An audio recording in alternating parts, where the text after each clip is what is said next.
What's up guys, Jay here with Solo YUGIOH. Welcome to the channel if you're new. Welcome to Yu-Gi-Oh if you're new. Welcome to GOAT format if you're new. Before we get into today's profile from Yu-Gi-Oh's GOAT format on Panda Burn, hit that subscribe button, like button. They are both free of charge. However, if you would like to help us out extra, you can join that Patreon. It's down in the description below, as well as the pinned comments. Helps us bring you guys more niche profiles. Obviously, Yu-Gi-Oh cards are not cheap, as you guys know. And we'll get you on our Discord and put you in the intro to the video. Yeah, we appreciate it. All right, so today we have Panda Burn. It is a really annoying strategy in Yu-Gi-Oh's GOAT format. It has a very high win rate within your locals, because unless you're going to a bigger tournament, people aren't really prepared for it usually. If your locals is good, you might be prepared for it, or if they see you bring it once or twice, they might prepare for it. But other than that, you can really catch people off guard with this. For the Panda in the Panda Burn, we have 3 Gyaku Giru Panda. This guy is insane. He gains attack for every one of your opponent's monsters that they control. He also does piercing damage, meaning he inflicts damage to your opponent based on the difference between his attack and the defending monster's defense. This really synergizes well with Ojama Trio, considering you can beat over the token, and then also they take damage when the token's destroyed. To help us get into Panda, we have 2 Giant Rats. Giant Rat's a good generic earth floater for the format. When destroyed by battle, it allows you to special summon an earth monster with 1500 or less attack. So you can either go into Gyaku Giru Panda, or you can float into something else. We have a Injection Fairy Lily as another floating target. We have some generic big stall monsters. We have 3 Big Shield Gardena. This card does not lose to No Bloom No Cross Out. It basically just stops it. And this card is just really good. Yeah, this card's crazy. It's 2600 defense too, so if they attack into it, they're going to take some damage. We play some of the Jar cards, which synergize into this guy. We play Morphing Jar and Cyber Jar. Cyber Jar is obviously super freaking annoying, but it's allowing you to recycle a lot of the cards they used. This card was banned shortly after GOAT format. It's kind of crazy that it's legal here, but since it is, we're going to play it. Then Morphing Jar, obviously be able to ditch our whole hand and then draw 5 new cards. Very crucial in a burn deck, because you want to get more card advantage. Speaking of card advantage, we have Songen to add a monster. Let's add Rat, Lily. Any other card here is legal to target by Songen. What's not legal to target by Songen is the 1 Breaker.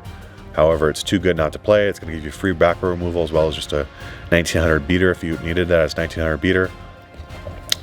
And yeah, that's it for the monsters, guys. Let's get into the spells.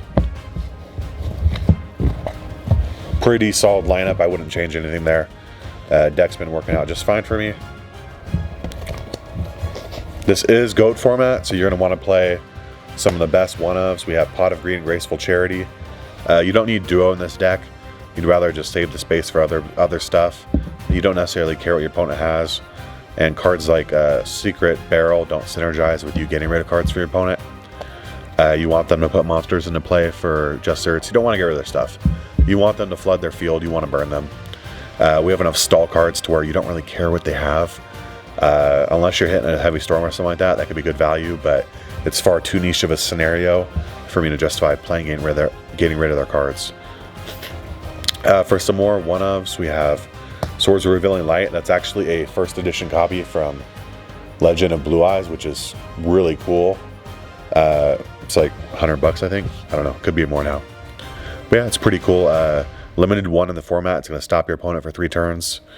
And since we played Trunade, you can always recycle it. We played 2 level limit Area B. It's going to be one of your best generic stall cards for level 4s and lower.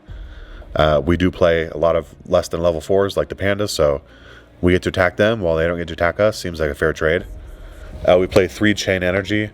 So each player must pay 500 life points per card to normal summon, special summon, set, or activate from their hand, which is crazy. So you want to set all your crap, you want to play all your crap, and then slap one of these down at the end, and just kind of watch them struggle. Watch them really struggle to play. Then we're going to play 3 Giant Trunade. Obviously attacking with Panda is a mandatory thing, and we play a lot of continuous spells and some continuous traps that you'll see. So being able to return everything on their side of the field to the hand and your side without destroying your own stuff is very crucial. That's why we're not playing Heavy Storm, we're not playing MST, because we just get a lot more value off Trunade. Heavy Storm definitely is a liability because it pops our stuff. So you don't want to play Heavy Storm. For the traps, let's just complete the set first. To accompany those 2 level up area Bs, we have 2 gravity bind. This card says level 4 and higher attack. Sorry, level 4 higher monsters cannot attack. Whereas level M area B, it doesn't say they can attack, but it says that they have to stay in defense, which basically means they can't attack.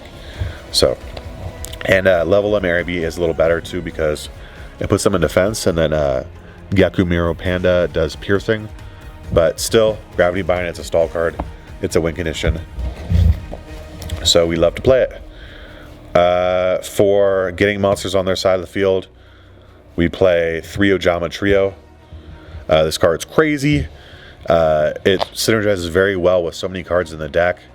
It synergizes well with our 3 Just Certs by doing 500 damage for each. It synergizes well with our 3 Secret Barrel by doing 200 damage for each. It synergizes well with Nightmare Wheel, being able to potentially attach to it if they refuse to commit to the field. And it synergizes well with Panda being able to do piercing damage, and then when it's destroyed, they take damage. For our 3 one-of burn cards, because they're all limited to 1, we play the 1 Ring of Destruction, the 1 Magical Cylinder, and the 1 Ceasefire. Too good not to play them. This deck is super annoying, as you can see. That is a lot of burn cards I present in front of you. One thing to remember is that Ceasefire only does damage to effect monsters. I would have to double check if Ojama Trio summons them as effect monsters. I don't think they are. I think they're just tokens. I think they're normal monsters. So I don't think that Ceasefire does damage to Ojama Trio tokens. But if I'm wrong, please let me know down below. I will pin your comment if that's the case so that other people seeing this profile can also see it. But yeah, that's it for the deck profile, guys. Hope you enjoyed it. Again, there's no changes I would make. Post side, you want to have those solemn judgments.